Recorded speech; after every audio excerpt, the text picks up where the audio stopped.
coming? I guess so. All right. All right. Wilson, just tell us a bit about, fresh off your first appearance inside of the octagon, how you feel and just, performing at this level.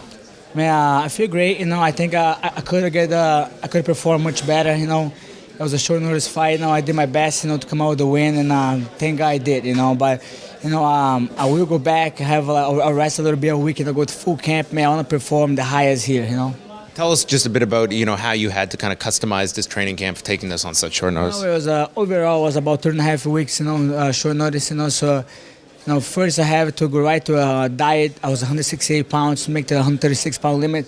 I went right to a hardcore diet, and I had a fight a guy in 2 weeks. So I was getting prepared for his style. He got hurt. He changed the fight, changed the show. The guys, I have more experience, different style, so I had to adapt to that twice in 3 weeks to two different fighters, But I came out with the win, and along the fight, I knew I was winning. I was looking for the finish, it never came, and in the end, I could have go harder to finish. I had the mount. I just wanted to rush things. I knew I was getting the win. I was going to start ground and pound, but it's so slick, man. Ivan is so dynamic. His style is so well rounded. I don't give him no chance to get on top. Were you happy with the performance? Was it the crowd wasn't as into the fight? I'm happy for the short notice it was, and the opponent that I fought. I fought top 10 guy. I think with him it be his 8th fight in UFC, be my first fight. I'm happy with my performance. I'm happy with the win. But for my next fight, man, I'm gonna be flying. For this fight, I was in decent shape. Next fight's gonna be crazy.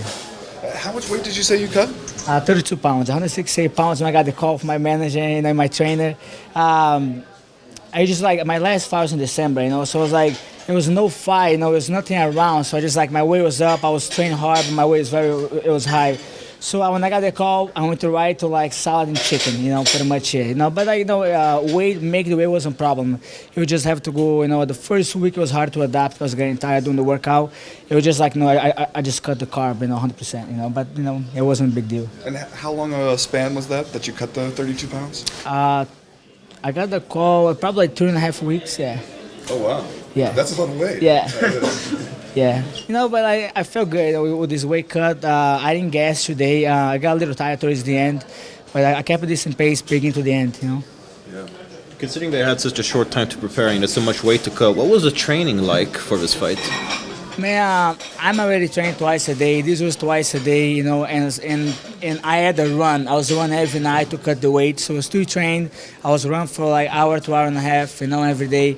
And, it was just like I said, the first week was hard. I was getting tired, I was getting mad, with my trainers. But then I got used to the diet, and all the workout came smooth, And is it safe to say that this is one of the biggest wins of your career? Pretty much it, man. I'd be a top 10 guys. My first fight in UFC, the guy's number 8. I'm a ranked number 10. He's 8th fight in UFC, so I guess so. To me, it is. What was your experience like fighting UFC? Man, it was beyond special, man. Every step of the way. Since I left the plane, went to the hotel, all the press, all the people, man. UFC is not just an event; it's like an enterprise, man. It's 1,000 employees. Make sure you have everything you need, to perform fight night.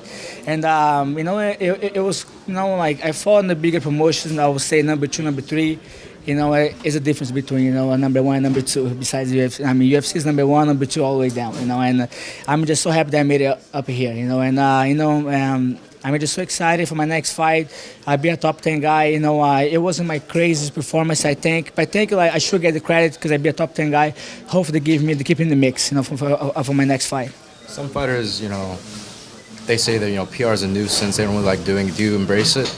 What you say, sorry? Do you embrace PR? Do you like doing interviews? Oh, I love it, man. Yeah. I think I'm the type of guy, new school as far as social network. I'm everywhere, I love to, when it comes to game playing stuff, I get a little awkward. I don't like to give much, but at the same time, especially right now in UFC, man, they push you to be more open with the media, and I'm an open guy too anyway. So, I love to have media around. Yeah, actually, it is like performing in UFC, man. My biggest performance came in the biggest show, So along with that, there's all the media, and it could be more exciting. I like the lights. And anyone particular that you want to fight next? No one in particular, as long as they keep me in the mix. If they give me a top 10 guy, I beat them. Hopefully they give me a top 9, top 8, all the way down, Do you think that coming in like this, only one fight into the UFC, but beating someone the caliber of Ivan Menjivar, does that somewhat catapult you within this division that you might be fighting, a top 5 guy at 135 in your next fight? I hope so, man. I hope, at least I proved to me that I belong here, I knew I already did belong here, so I hope the officials know the UFC like the fight, and keep me in the mix. And how do you plan on celebrating the biggest win of your career? Man, Bad Boy, my main sponsor, man, they stick with me since the small promotion up to here. They have an after party, so I want to celebrate here. I want to go back to Philadelphia, my hometown, celebrate with my friends, go home to Brazil, celebrate with my family there, and start campaigning for next fight. My camp. So, how did you like fighting in Canada? How did you like fighting in front of the Toronto fans, particularly against a hometown guy? I tell you what, like when I was in the cage and Iva came in, somebody told me that Toronto guys don't like Montreal guys from Montreal, so I was happy he's going to get booed, but they were wrong, because they would cheer him up. When he came in the ring, he was, I said, damn, I got the local guy here, But at the same time, man, to me, it was no pressure, so I really liked, Toronto is a beautiful town, man. It was a miserable few days before the weigh-in, so I didn't get to go out much, but last night, man, I went out, I wanted to go to the tower. I hope I get a chance to go.